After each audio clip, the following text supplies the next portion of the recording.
The morning was still young when Daniel, a tired single father with messy hair and worn-out shoes, walked into the giant royal-looking bank that stood in the middle of the city, like a palace only rich people deserved to enter, and he held his little daughter Ava's hand, tightly because she was the only soft and bright thing left in his world, and today he came only for one simple reason that should not have felt so heavy.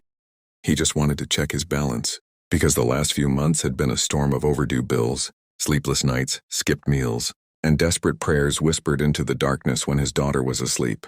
And now he feared that even the small savings he had, managed by sacrificing his own needs, might have vanished like dust, and as he stepped inside, he felt the eyes of people, dressed in clean suits and expensive perfumes drifting toward him, judging him silently because in a place where money spoke louder than kindness, a man with a torn jacket and a little girl in mismatched shoes looked like someone who did not belong there, and yet he kept walking because he had no choice.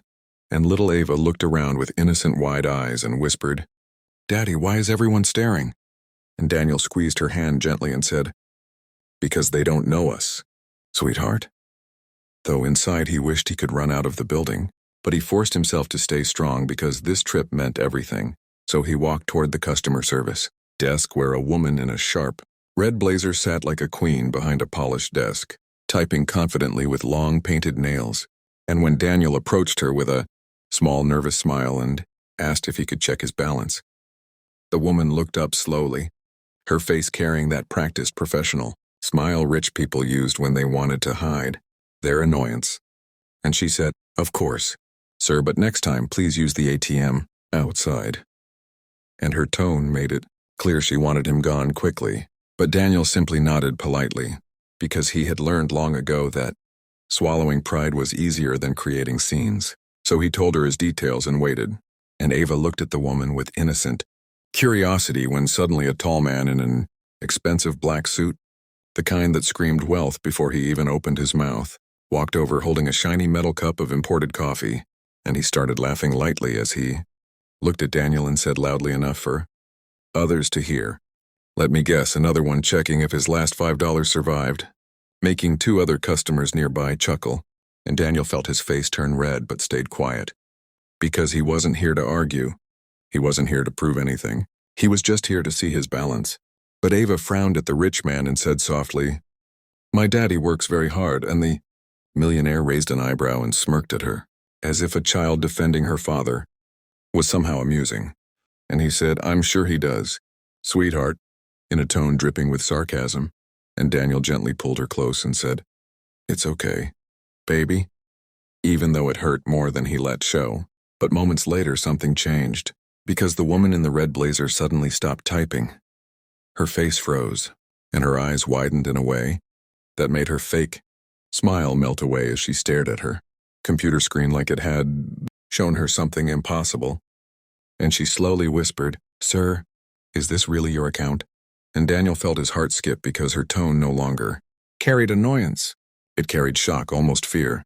And the millionaire leaning nearby laughed again and said, "What's wrong? Did he overdraft so badly it broke the system?" And the woman didn't even respond to him. Instead, she looked at Daniel again with a trembling voice and said, "Sir, your account balance. Please look at the screen yourself." And she turned the monitor slightly toward him, and when Daniel looked at it, his breath caught in his chest, his legs felt weak, and Ava tugged his sleeve asking what was wrong, because on the screen was a number so huge, so unreal, so life-changing that he blinked twice thinking maybe he was dreaming, maybe the screen glitched, maybe this wasn't real. But the number stayed there like a miracle printed in light.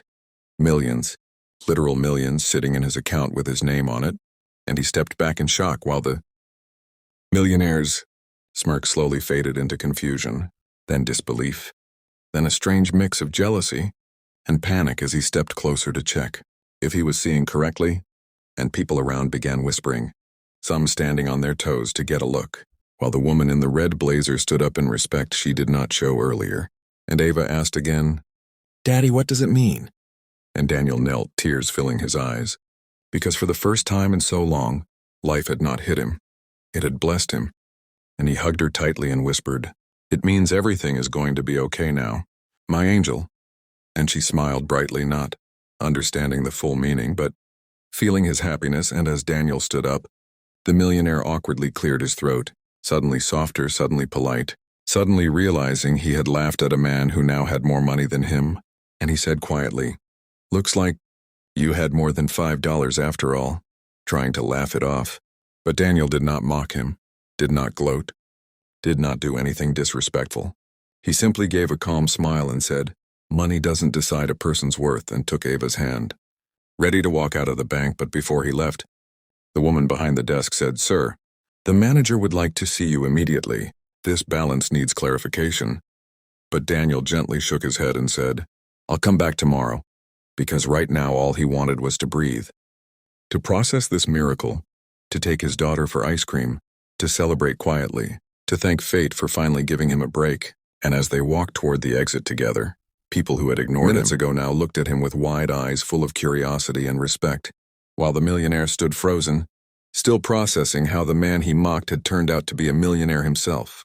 And as Daniel stepped outside, into the fresh sunlight with his daughter swinging his hand joyfully, he felt something he had not felt in years: hope, real hope.